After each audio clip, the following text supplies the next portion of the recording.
నమస్తే, welcome to Times Today news బులెటిన్ల ముందుగా హెడ్లైన్స్ చూద్దాం. ఫ్యూచర్ సిటీలో తెలంగాణ రైజింగ్ గ్లోబల్ సమ్మిట్ 2025 ప్రారంభం. ప్లీనరీ కార్యక్రమంలో సీఎం రేవంత్ రెడ్డి.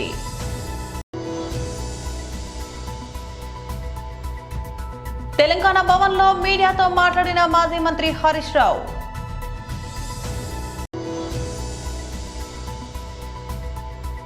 వైఎస్ఆర్సీపీ అధికార ప్రతినిధి మాజీ MP Margani Bharat press meet.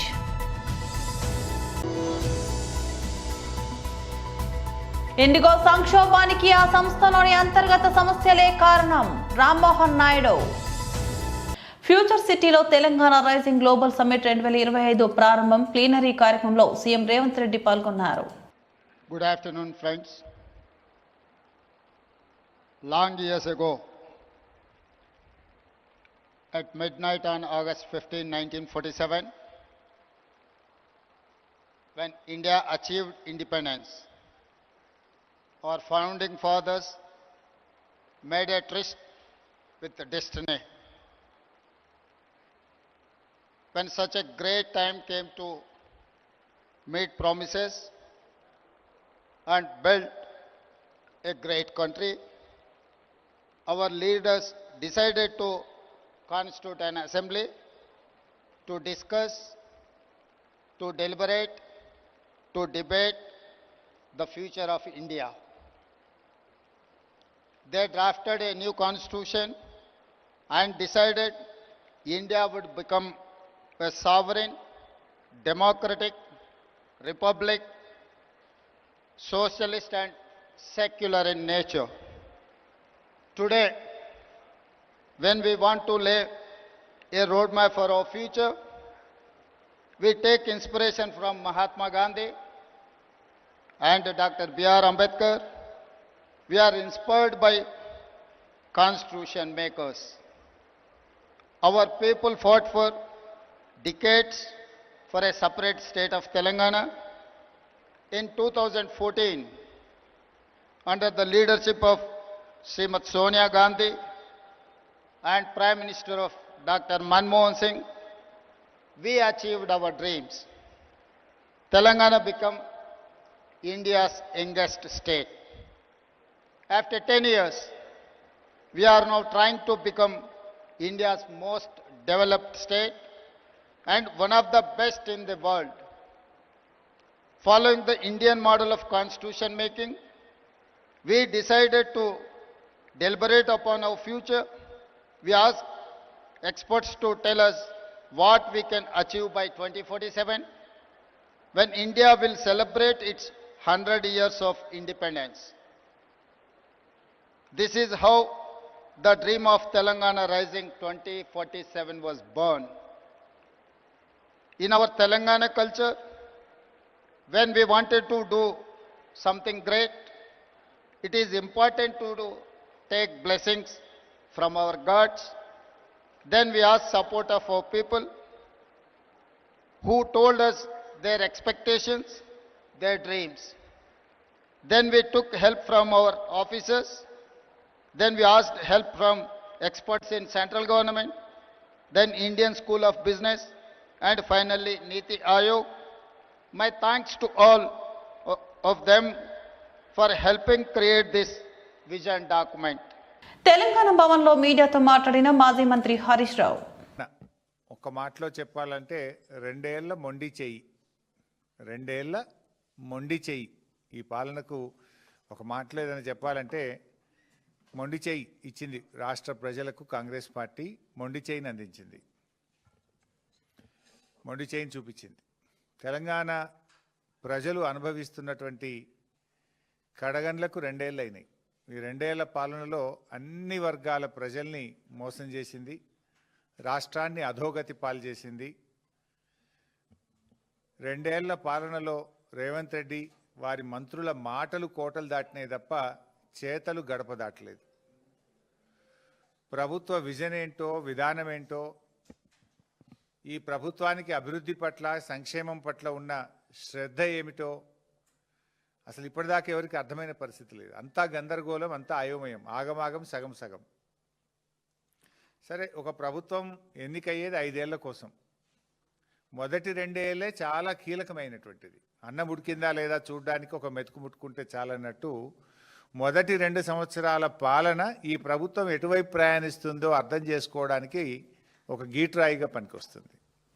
ఈ 2 ఏళ్ల పాలనలో చూస్తే ఎక్కడ ఏ ఒక్క విషయంలో కూడా ఒక నిజాయితీగా ప్రజలకిచ్చిన హామీల విషయంలోనైతేనేమి, అభివృద్ధి విషయంలోనైతేనేమి, సంక్షేమ రంగం అయితేనేమి ఎక్కడ కూడా ఒక అడుగు ముందుకు పడ్డ పరిస్థితి లేదు. 3 మాటల్లో చెప్పాలంటే నిస్సారం, నిష్ఫలం, నిరర్ధకం, ఇంతకు మించి ఏమీ లేదు. కేసీఆర్ గారు 2 ఏళ్ల పాలన కూడా చూడండి మీరు. ఆ రోజు బీఆర్ఎస్ ప్రభుత్వం అధికారంలోకి వచ్చిన 2 సంవత్సరాల్లో కేసీఆర్ గారు ఎన్నో గొప్ప కార్యక్రమాలు ఆ రోజు మేము తీసుకున్నాం మా 2 ఏళ్ల పాలనలో. అసలు కేసీఆర్ గారు ముఖ్యమంత్రి అయినప్పుడు కొత్త రాష్ట్రం, ఇంకా సంసారమే సరిగా లేదు, ఉద్యోగులు లేరు, ఏమీ లేని రాష్ట్రాన్ని అద్భుతంగా కేసీఆర్ గారు మొదటి 2 ఏళ్లలో ఎంత బాగా తీర్చిదిద్దారో మాకంటే రాష్ట్ర ప్రజలకు బాగా తెలుసు. ఎందుకంటే ఆ రోజు పరిశ్రమలకు పవర్ హాలిడే, గ్రామాల్లో పొద్దుందా కరెంటే ఉండదు, వ్యవసాయానికి 3-4 గంటల కరెంటు రాదు. అటువంటి దశ నుంచి కేసీఆర్ గారు మొదటి 2 ఏళ్లలో రాష్ట్రంలో రైతులకు, పల్లెలకు, పట్టణాలకు, పరిశ్రమలకు 24 గంటల నాణ్యమైన కరెంటును మొదటి 2 ఏళ్లలో అందించింది బీఆర్ఎస్ ప్రభుత్వం. దేశానికే మార్గదర్శకంగా నిలిపిన మిషన్ భగీరథ కార్యక్రమం, ప్రతి ఇంటికి త్రాగునీరిచ్చే కార్యక్రమాన్ని మొదటి 2 ఏళ్లలో కేసీఆర్ గారు శ్రీకారం చుట్టారు. కాకతీయ కాలం నుంచి మనకు వచ్చిన వారసత్వ సంపద 44,000 చెరువులను పునరుద్ధరించే మిషన్ కాకతీయ కార్యక్రమానికి మొదటి 2 ఏళ్లలో కేసీఆర్ గారు శ్రీకారం చుట్టారు. వైఎస్ఆర్సీపీ అధికార ప్రతినిధి మాజీ MP Margani Bharat press meet నిర్వహించారు. చెప్పుతో కొట్టినట్టు చెప్పాడు అసలు లోకేష్కి ఏం సంబంధం అని. అంటే ఈ మాత్రం కూడా జ్ఞానం లేకుండా అక్కడ నిజంగా ఎన్ని ఇన్సిడెంట్స్ జరిగినాయి అంటే అండి, ఇప్పుడు ఇందులో ప్రధానంగా ప్రజలందరూ కూడా అబ్జర్వ్ చేయాల్సింది ఏంటంటే, ఇప్పుడు పైలట్స్ ఎవరైతే మీరు ఫ్లై చేస్తున్నారో వాళ్ళకి ఎంత ఫెటీగ్ వస్తుందండి. పైలట్స్ ఫెటీగ్ ఇప్పుడు నిజంగా అక్కడ ఎయిర్పోర్ట్స్లో అవుట్రేజ్ అవుతూ ఉంది, ప్రజలందరూ కూడా అవుట్ బర్స్ట్ అవుతూ ఉన్నారు. మరి ఫ్లైట్ని ఫ్లై చేసేవాళ్ళు వాళ్ళు కూడా మనుషులే కదా, మరి వాళ్ళకి ఎంత మెంటల్ పీస్ ఉండాలి. అసలు ఇది ప్యాసింజర్ సేఫ్టీ పాయింట్ ఆఫ్ వ్యూలో ఎంత పెద్ద బ్రీచ్ అండి ఇది, ఆ మాత్రం తెలియట్లేదా?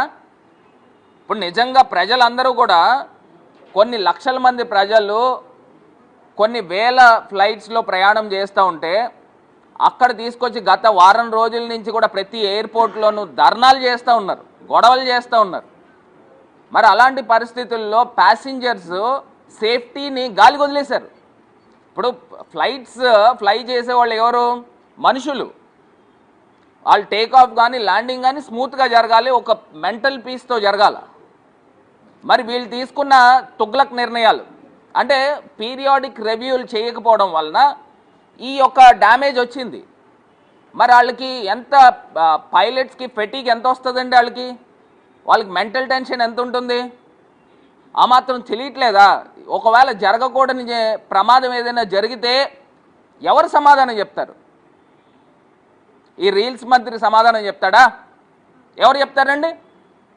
మొన్నే అహ్మదాబాద్లో ఘటన జరిగింది, దానికి సంబంధించి ఇప్పుడు దాకా ఏముందనేది ప్రజల ముందు పెట్టాలా. అసలు కారణం ఏం జరిగింది, అసలు ఎందుకు ఫ్లైట్ కూలిపోయింది, దానికి సంబంధించిన ఆ ఘటనకు సంబంధించిన కారణాలు ఇప్పుడు దాకా పబ్లిక్ డొమైన్లో పూర్తి స్థాయిగా పెట్టాల.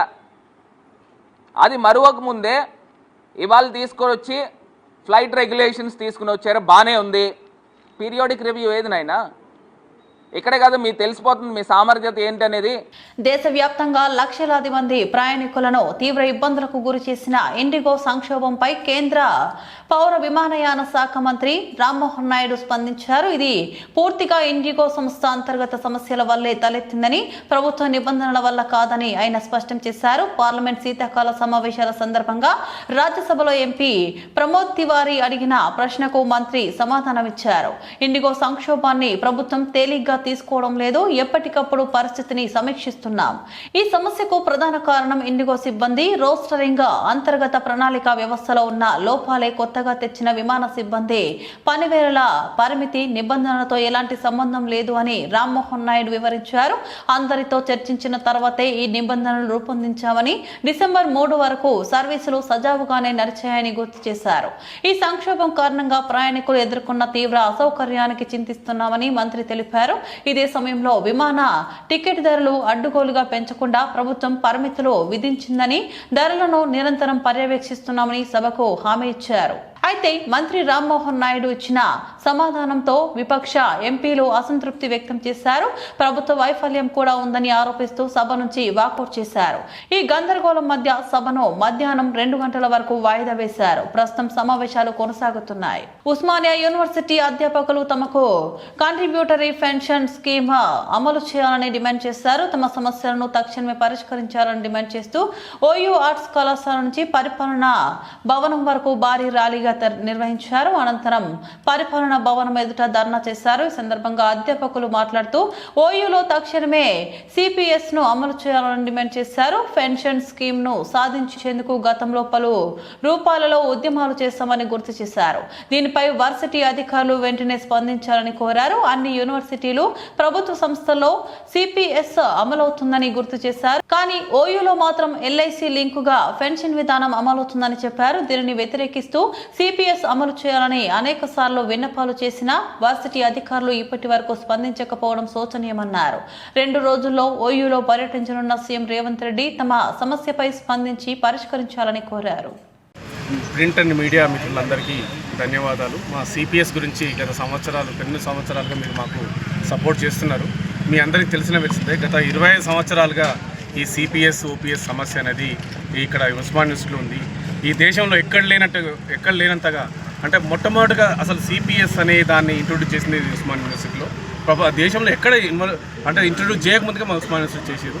అప్పటి నుంచి కూడా మేము అన్యాయం గురి అవుతున్నాం అనే విషయం మేము ప్రతి వేదికలో చెప్పడం జరిగింది. మేము జరిగిన తర్వాత కూడా మేము ఎన్నోసార్లు లాస్ట్ గవర్నమెంట్లో కూడా మేము చాలా రిప్రజెంట్ చేయడం జరిగింది. ఆల్మోస్ట్ వాళ్ళు అయిపోయే స్టేజ్లో కూడా కొన్ని శక్తుల వల్ల మాకు మళ్ళా రాకుండా అయిపోయింది జరిగింది. ఆ సిపిఎస్ అంటే మీ అందరూ ఇప్పుడు మేడం ఆల్రెడీ చెప్పింది ఏంటనే పరిస్థితి అనేది. ఇప్పుడున్న పరిస్థితుల్లో ఉస్మాన్ యూనివర్సిటీలో ఉన్న ఎంప్లాయీస్ అందరికీ ఎవరికి కూడా భద్రత లేదు. టీచింగ్ కానీ నాన్ టీచింగ్ కానీ ఎవరికి ఏ మాత్రం భద్రత లేదు. వాళ్ళకి సంబంధించిన ఏదైతే పెన్షన్ సంబంధించింది ఉందో, కాంట్రిబ్యూషన్ సంబంధించింది ఉందో, యాజ్ పర్ ఏ యూనివర్సిటీ చూసుకున్నా, కొత్తగా వచ్చిన యూనివర్సిటీలో చూసుకున్నా కానీ ఆ యూనివర్సిటీల ప్రకారం చూసుకుంటే మా ఆ విధంగా కూడా ఏది కాంట్రిబ్యూషన్ అవ్వట్లేదు. అది గవర్నమెంట్ నుంచి అదే యూనివర్సిటీ నుంచి ఏదైతే ఇవ్వాల్సిన కాంట్రిబ్యూషన్ ఉందో అది కూడా జరగటం లేదు. అదే ఇంకో బాధాకరమైన విషయం ఏంటంటే 2000 నుంచి 2004 మధ్య జాయిన్ అయిన వాళ్ళ విషయం అయితే వాళ్ళతో కాంట్రిబ్యూటరీ పెన్షన్ స్కీమ్ లేదు, ఓల్డ్ పెన్షన్. ఈ విధమైన యూనివర్సిటీ గొప్పగా చెప్పుకునే 100 ఏళ్ళ ఉస్మాన్ యూనివర్సిటీలో ఈ ఉన్న ఉపాధ్యాయులు, టీచింగ్ నాన్ టీచింగ్ అందరూ ఇలాంటి పరిస్థితులు ఎదుర్కొంటున్నారు. దీనికి తక్షణమే మన ఆనరబుల్ వీసీ గారు, అదే సీఎం రేవంత్ రెడ్డి గారు మాకు ఇంటర్నెట్ సొల్యూషన్ ఇవ్వాలని. ఎందుకంటే ఉస్మాన్ యూనివర్సిటీలో గత వీసీ సార్ వచ్చిన తర్వాత గత 1 ఇయర్లో చాలా గొప్పగా జరుగుతుంది యూనివర్సిటీలో. చాలా ఏది తీసుకున్నా కానీ ప్రమోషన్లు అయితేనే, సిఏఎస్ అయితేనేది, ఇంకా అన్ని విషయాలు కూడా టైం టు టైం జరుగుతున్నాయి. అలానే మాకు ఏరియర్స్ వచ్చినాయి. మీ 65 ఇయర్స్ కూడా మాకు పెంచడం జరిగింది. అన్ని విధాలా మాకు అన్ని చేస్తున్నది ఒకటే ఒక విషయం ఏంటంటే మా ఉద్యోగ భద్రతలో ఉన్నది ఒక సిపిఎస్ అండ్ ఓపీఎస్ ఒకటి మాత్రమే. దానికి తప్పకుండా మా ఎంప్లాయీస్ అందరికీ, ఎందుకంటే సీఎం గారు వచ్చి మాకు ఎన్నో అంటే 1000 కోట్లు ఇస్తున్న సందర్భంలో అలానే మాకు ఎన్నో ప్రాజెక్టులు ఎన్నో వస్తున్నాయి ఉస్మాన్ యూనివర్సిటీకి. ఇప్పుడు మంచి ప్రగతి పదంలో జరుగుతుంది. మా కాంట్రిబ్యూషన్ కూడా మళ్ళీ యూనివర్సిటీకి సపోర్ట్గా ఉండాలంటే, మేము కూడా ఫుల్ఫిల్డ్గా పనిచేయాలనుకుంటే మాకు కూడా ఉన్న ఈ దీర్ఘకాలిక ఏదైతే సిపిఎస్ ఓపీఎస్ సమస్య ఉందో ఇమీడియట్గా సాల్వ్ చేయాలని మేము అందరం టీచర్స్ అందరము కోరుకుంటున్నాము. ఎందుకంటే మేము సీఎం గారిని మనస్ఫూర్తిగా వెల్కమ్ చేస్తున్నాము. అందరు టీచర్స్ అందరి తరఫున మేము సీఎం గారిని ఉస్మాన్ యూనివర్సిటీ రావాలని మనస్ఫూర్తిగా కోరుకుంటున్నాం. ఎందుకంటే ఎన్ని సంవత్సరాలు ఉస్మాన్ యూనివర్సిటీ మమ్మల్ని పట్టించుకొని వాళ్ళు ఇప్పుడు ఈ ప్రజాపాలనలో ఉస్మాన్కి వచ్చి 1000 కోట్లు ఇస్తున్నామని చాలా చాలా గొప్ప విషయము. మేమందరము ఆర్థికంగా మేము వెల్కమ్ చేస్తున్నాము. అలానే మాకు ఈ చిన్న ప్రాబ్లం మీరు అనుకుంటే చాలా చిన్న ప్రాబ్లం ఇది. ఇంత గతంలో కూడా ఏది ఎగ్జిక్యూటివ్ కౌన్సిల్లో కూడా అందరు సంబంధించిన వాళ్ళు అందరూ అప్రూవ్ చేసిరు. ఇది ఓన్లీ ఒక చిన్న సంతకంతో దీన్ని అయిపోయే పరిస్థితి. ఇది కూడా ఎక్కడ కూడా గవర్నమెంట్ అడిగిన 5 పాయింట్లకు కూడా ఆన్సర్స్ ఇవ్వడం జరిగింది.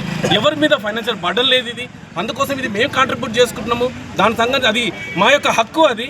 సో సో ఖచ్చితంగా మీరు చేయించాలని మేము హానబుల్ వైస్ ఛాన్సలర్ గారికి, అలానే మా టీచర్స్ అందరు ఇక్కడ ఈరోజు అందరూ రోడ్డు మీదకి వచ్చినాము, వాళ్ళందరినీ దృష్టిలో పెట్టుకొని ఈ తొందరలో ఇది కంప్లీట్ చేయాలని మనస్ఫూర్తిగా కోరుకుంటున్నాం. Thank you. మెదక్ నియోజకవర్గ పరిధిలో జరుగుతున్న గ్రామ పంచాయతీ ఎన్నికలలో మొత్తం 142 గాను 15 గ్రామాల సర్పంచులు ఏకగ్రీవంగా ఎన్నికైనారని హనుమంతరావు అన్నారు. కాంగ్రెస్ ప్రభుత్వం ఏర్పడి 2 ఏళ్లు కావస్తుంది. మేము ఇచ్చిన హామీలను మా 5 ఏళ్ల కాలంలో ఖచ్చితంగా అమలు చేస్తాం. 10 ఏళ్లు అధికారంలో ఉండి ప్రజలకు ఇచ్చిన హామీలు నెరవేర్చడంలో విఫలమైంది. బీఆర్ఎస్ ప్రభుత్వం మాపై సోషల్ మీడియా వేదికగా బురద జల్లుతున్నారు. మరో 3 ఏళ్లలో మిగిలిన హామీలు నెరవేర్చుదాం. ఈ రోజు ప్రజలంతా కాంగ్రెస్ పార్టీ వైపు ఉన్నారని, అందుకు స్థానిక ఎన్నికల్లో ఏకగ్రీవమైన నాయకులే నిదర్శనమన్నారు. బిజీ ఉన్నారు కదా ఎలక్షన్స్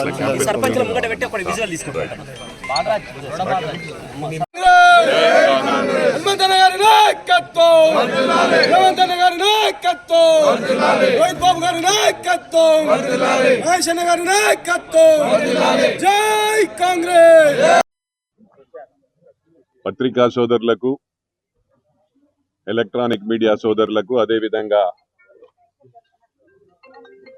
మెదక్ నియోజకవర్గం నుంచి దాదాపు 15 మంది యునానిమస్ సర్పంచ్లు కావడం జరిగింది. మరి అదే విధంగా ఇక్కడికి విచ్చేసిన ముఖ్య నాయకులు, నా ప్రియమైన కుటుంబ సభ్యులకు, అదేవిధంగా పెద్దలు, మా ఇన్ఛార్జిగా విచ్చేసిన కాంగ్రెస్ పార్టీ ఉపాధ్యక్షులు, మెదక్ సిద్దిపేట జిల్లాల ఇన్ఛార్జిగా విచ్చేసిన ముజాహిద్ అలీ ఖాన్ గారు, మా సోదరులు, అదేవిధంగా జిల్లా పార్టీ అధ్యక్షులు, సీనియర్ మోస్ట్ నాయకులు మా సోదరులు అంజనీల్ గౌడన్న గారు, ప్రతి ఒక్కరికి కూడా పేరు పేరున నా హృదయపూర్వక నమస్కారాలు తెలియజేస్తా ఉన్నాను. ముఖ్యంగా ఈ ప్రెస్ మీట్ పెట్టడానికి ముఖ్య కారణం ఒకటి, ముఖ్యంగా బీఆర్ఎస్ వాళ్లకు తెలియజేయడానికి ఈరోజు ఈ ప్రెస్ మీట్ పెట్టడం జరిగింది. మా ప్రభుత్వం వచ్చి 2 సంవత్సరాలే అయింది. ఆ 2 సంవత్సరాలు కూడా పూర్తి చేసుకోవడం జరిగింది. ఏవైతే హామీలు ఇచ్చామో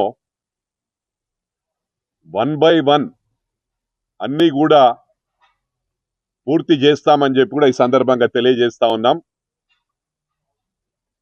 మొదలైనప్పుడు ఇంకా ఆగదు. మాకు గడువు ప్రజలు మ్యాండేట్ ఇచ్చింది 5 సంవత్సరాల కోసం మ్యాండేట్ ఇచ్చారు. 5 సంవత్సరాల్లో ఏవైతే హామీలు ఇచ్చారో అన్ని హామీలు కూడా మా ప్రభుత్వం పూర్తి చేస్తుందని చెప్పి ఈ సందర్భంగా తెలియజేస్తా ఉన్నాను. కర్నూలు జిల్లా ఆలూరు పట్టణంలోని విధులు బహిష్కరించి బ్యాంకు ముందు నిరసనకు దిగిన కేడీసీసీ బ్యాంకు సహకార సంఘాల సిబ్బంది, అలాగే మద్దతుగా సిఐటియు నాయకులు డిఎల్ఎస్ఎఫ్ ద్వారా నిరవధికంగా జీతభత్యాలు చెల్లించి రిటైర్మెంట్ వయసు 62 సంవత్సరాలకు పెంచాలని డిమాండ్ చేస్తూ జీవో నెంబర్ 36ను అమలు పరుస్తూ సహకార సంఘాల ద్వారానే రైతులకు పంట రుణాలు ఇవ్వాలని, 2019 తర్వాత చేరిన ఉద్యోగస్తులను పర్మనెంట్ చేయాలని డిమాండ్ చేస్తూ కేడీసీసీ బ్యాంకు ముందు నిరసనకు దిగిన బ్యాంకు ఉద్యోగులు. ఈ పత్రికా విలేకరులకి నమస్కారం. నేను చిప్పిగిరి సొసైటీ సిఇఓ మాట్లాడుతున్నాను. మా ఆంధ్రప్రదేశ్ సహకార సంఘాల ఉద్యోగులందరూ ఈరోజు 6వ తేదీ నుంచి నల్ల బ్యాడ్జీల నుంచి మా నిరసన కార్యక్రమాలు మొదలైనాయి. ఈరోజు ధర్నా కార్యక్రమం మా ఆలూరు బ్రాంచ్ హెడ్లో మేము కార్యక్రమం నిర్వహిస్తున్నాం. మేము న్యాయమైన కోరికలను అడుగుతున్నాం. ప్రభుత్వం 2019 నుంచి జీవో నంబర్ 36 విడుదల చేసింది. జీవో నంబర్ 36 ఇప్పటి వరకు సక్రమంగా నెరవేర్చుకోకున్నట్ల కాలయాపన చేస్తుంది. దానికోసం నిరసన కార్యక్రమాలు మొదలుపెట్టాం. మేము ఎట్టి పరిస్థితుల్లో న్యాయమైన కోరికలు అడుగుతున్నాం. తక్షణమే మా న్యాయమైన కోరికలను తీర్చాలని ప్రభుత్వాన్ని డిమాండ్ చేస్తున్నాం. ఎట్టి పరిస్థితుల్లో మా న్యాయమైన కోరికలను తీర్చేంత వరకు ధర్నా కార్యక్రమాలు మొదలు పెడతాం. ధర్నం మా న్యాయమైన కోరికలు తీర్చేంత వరకు మాత్రం మేము సాధించుకునేంత వరకు వదిలే ప్రసక్తే లేదు. నా పేరు చిప్పిగిరి సొసైటీ సెక్రటరీ హరికృష్ణ మాట్లాడుతున్నాను. మేము సిఐటియుగా పూర్తి మద్దతునిస్తున్నాం. ఎందుకంటే గత ప్రభుత్వం ఈ ప్రభుత్వం కూడా వాళ్ళది ఏదో జీవో ఉండదో ఆ జీవోని కూడా అమలు చేయలేదు. ఇప్పటిదాకా కూడా గత ప్రభుత్వం అదే చెప్పింది, ఇప్పుడున్న ప్రభుత్వం అదే చెప్తుంది. గతంలో కూడా ఇదే టీడీ ప్రభుత్వం ఉంది, ఉన్నప్పుడు కూడా వాళ్ళు కూడా చెప్పారు. కానీ ఇప్పుడు వచ్చేపాటికి ఏదైతే ఉద్యోగ సమస్యలు ఉన్నాయో మేము పరిష్కారం చేస్తామని చెప్పని కూడా హామీలు ఇచ్చారు. దాదాపు సంవత్సరం దగ్గర అవుతుంది. సహకార సంఘ ఉద్యోగస్తుల డిమాండ్ల పైన ఇప్పటిదాకా కూడా చర్చించి వాళ్ళ సమస్యలు పరిష్కరించలేదు. రిటైర్మెంట్ 62 సంవత్సరాల వరకు పెంచాలని చెప్పని, కనీస వేతనాలు ఇవ్వాలని చెప్పని, రెగ్యులర్ చేయాలని చెప్పని, ఈఎస్ఐపిఎఫ్ సౌకర్యం కల్పించాలని చెప్పని, ఇవన్నిటిపైన శాంతియుతంగా ఈరోజు నిరసన కార్యక్రమం తెలియజేస్తున్నారు. కాబట్టి మేము కూడా సిఐటియుగా ప్రభుత్వాన్ని కోరుతున్నాం, వెంటనే వీళ్ళ సమస్యలు పరిష్కరించాలా. పరిష్కరించకపోతే సిఐటియుగా రాష్ట్ర వ్యాప్తంగా వీళ్ళు ఏదైతే చేస్తున్నారో దానికి మేము సంపూర్ణ మద్దతు ఇస్తామని చెప్పని మేము ఈరోజు ఈ ప్రభుత్వాన్ని తెలియజేస్తున్నాం. నారాయణ స్వామి, సిఐటియు జిల్లా సహాయ కార్యదర్శి. బులెటిన్ ముగించే ముందు మరోసారి హెడ్లైన్స్ చూద్దాం. ఫ్యూచర్ సిటీలో తెలంగాణ రైజింగ్ గ్లోబల్ సమ్మిట్ 2025 ప్రారంభం. ప్లీనరీ కార్యక్రమంలో సీఎం రేవంత్ రెడ్డి.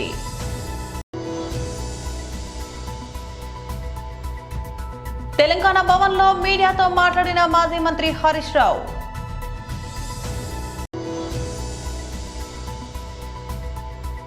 వైఎస్ఆర్సీపీ అధికార ప్రతినిధి మాజీ MP Margani Bharat press meet.